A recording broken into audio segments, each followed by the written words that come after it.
హలోయ్! బాగున్నారా అందరూ? ఈరోజైతే నేను మా డ్రాగన్ మొక్కనైతే చూపిస్తున్నానండి. అప్పుడే ఒక కోత అయితే కోసేసానండి. ఫ్రూటింగ్ అయితే వచ్చేసింది.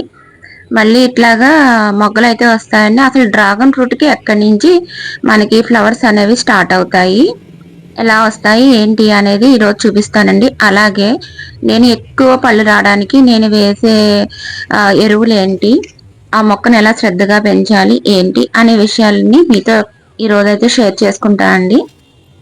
ఇలా బడ్స్‌లా అయితే వస్తాయండి చిన్న చిన్నగా. అవే చిన్న చిన్న ఎదిగి పువ్వుల కింద తయారవుతాయండి. కొమ్మలకి ప్రతి కొమ్మకి నాకైతే పూత అనేది స్టార్ట్ అయిపోయిందండి. ఆల్రెడీ నేను ఒక 5 కాయలైతే కోసానండి. ఇగో పైన ఒకటి ఎర్రగా అయింది చూసారా?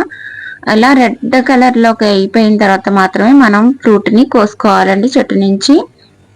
పైన ఇంకొకటుంది పచ్చిది. అది ఇంకా అవ్వలేదు.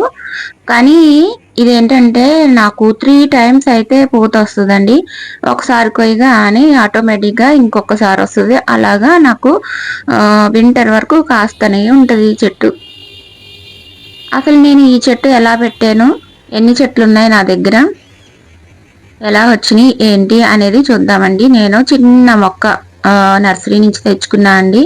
2021లో తీసుకున్నాం మొక్క. అయితే అది 2021లో అయితే నీకు 1 ఇయర్ కాయలేదండి. చాలా ఎదగాలనమాట. అయ్యో! ఇంకా కాయదేమో అన్న హోప్స్ అయితే ఉండిపోయినాయి. తర్వాత చాలా స్టెమ్స్ అయ్యి వచ్చినాయి. 1 ఇయర్‌కి 1 ఇయర్ కంప్లీట్ అయింది. తర్వాత వర్షాకాలం వస్తే అప్పుడు స్టార్ట్ అయిందండి. స్టార్టింగ్ అప్పుడు మాత్రం 2, 3 అట్లా కాసినాయి అంతే. అప్పుడు నాకు ఈ మొక్క గురించి పెద్దగా అవగాహన అది లేదు. ఎలా పెంచాలి ఏంటి అనేది. తర్వాత కొంచెం నాలెడ్జ్ అయితే పెరిగిందండి. దీనికి ఎక్కువగా ఎగ్ ఉంటది కదండీ మనకి.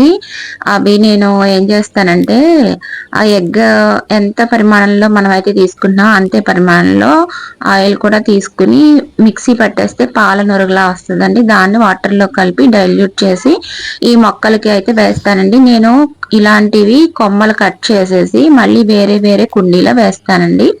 వేస్తే అట్లాగా 3 మొక్కలైతే అయినాయండి. నేను చాలా మందికి ఇచ్చానండి డ్రాగన్ ఫ్రూట్ మొక్క. ఎందుకంటే నాకు ఫ్రూటింగ్ వచ్చినప్పుడు చాలా మందికి నేను ఫ్రూట్స్ అయితే ఇస్తా ఉంటాను. బాగున్నాయి, బయట కొన్న వాటికన్నా మీరు పండించినవి చాలా బాగున్నాయండి అంటే, సరే అయితే మీకు ప్లేస్ ఉన్నా లేకపోయినా పెంచుకోవచ్చండి, పైన టెర్రస్ మీద పెంచుకోండి, లేదంటే ప్లేస్ ఉంటే కింద వేసుకోండి అని చెప్పేసి స్టెమ్స్ కట్ చేసి అయితే నేను ఇచ్చానండి.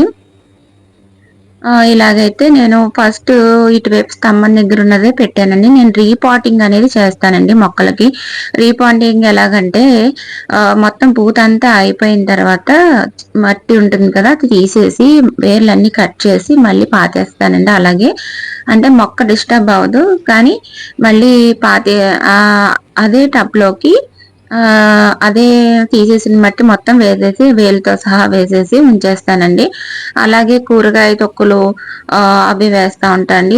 బనానా ఫెర్టిలైజర్ కూడా ఇస్తానండి. బనానా ఫెర్టిలైజర్ వల్ల పూతం అనేది మనకి బాగా వస్తుంది. బాగా ముగ్గిపోయిన అరటి పళ్ళు కానీ, మామిడి పళ్ళు కానీ, ఇట్లా ఏ పళ్ళైనా సరే అండి, చక్కగా మిక్సీ పట్టేసుకుని వాటిని కొంచెం వాటర్‌లో డైల్యూట్ చేసి మొక్కలకు వేయండి. చకమంటే వస్తాయి. దీనికి ఏంటంటే మనకి ప్లస్ పాయింట్, అస్సల పురుగు అనేది ఏమి పట్టదండి. ఫెర్టిలైజర్ వాడే పని ఉండదు, ఏమి ఉండదు. న్యాచురల్‌గా మనం పండించొచ్చు. పురుగు గానీ ఏమి గానీ ఉండదు. నెక్స్ట్ ఏంటంటే మైనస్ ముళ్ళండి. ఆ ముళ్ళు గుచ్చుకున్నాయంటే చాలా బాధగా ఉంటుంది. ముళ్ళు గుచ్చుకోకుండా అయితే జాగ్రత్త పడాలి. ఇట్లా గోడకైతే పెట్టానండి. 2 స్తంభాలకు పెట్టాను. గోడకి సపోర్ట్ ఇచ్చాను. కొమ్మలు ఇరిగిపోవడం అయ్యి ఏమీ లేదండి. నా మొక్క బలంగానే ఉంటుంది. చక్కగా ఫ్రూటింగ్ అనేది వస్తదనమాట. చాలా వస్తదండి. ఎవరైనా పెంచుకోగలిగితే పింక్ కలర్ డ్రాగన్ పెంచుకోండి. ఇది హెల్త్‌కి కూడా చాలా మంచిది. బ్లడ్ కూడా ఇంప్రూవ్ అవుతుంది. సో మెనీ బెనిఫిట్స్ అయితే ఈ పింక్ కలర్ డ్రాగన్‌లో అయితే ఉంటాయండి. ఏంటంటే చాలా మందికి పెంచుకోవడం తెలియదు. ఇది ఒక పక్కకు పెట్టుకోవాలండి. ముళ్ళులు అనేవి గుచ్చుకోకుండా మనం నడిచే ప్లేస్ కాకుండా ఒక పక్కకు పెట్టుకున్నాం అనుకోండి, మీకు అది దానివల్ల ఇబ్బంది ఉండదు. కానీ ఫ్లవర్స్ కాసినప్పుడు ఉంటుందండి, చాలా అందంగా ఉండదు. ఈసారి నేను అన్ని ఫ్లవర్స్ కాసినప్పుడు ఒకేసారి కాస్తాయండి, ఒకేసారి మొగ్గలు వస్తాయి కదా, చూడడానికి ఎంత కన్నుల విందుగా ఉంటుందంటే, నాకు ఫ్రూటింగ్ కన్నా ఫ్లవర్స్ అంటే బాగా ఇష్టం అండి. అలా చూస్తా ఉండిపోతాను. అది నైట్ కాస్తాయండి, మార్నింగ్ కల్లా ముడుచుకుపోతాయి. సో ఎర్లీ మార్నింగ్ 5-6 టైంకి వెళ్ళి చూస్తే మొక్క నిండా పువ్వులతోటి అయితే అందంగా కనబడుతుంది. ఇదేనండి నా మొక్కకి నేను ఇచ్చే కేరింగ్, అండ్ ఇది నాకు ఇచ్చే ఫ్రూటింగ్. సో ఇది నాకు ఎంత ఇచ్చానో కేరింగ్ అంత డబల్ రెట్లు నాకు ఫ్రూటింగ్ అయితే ఇస్తుందండి.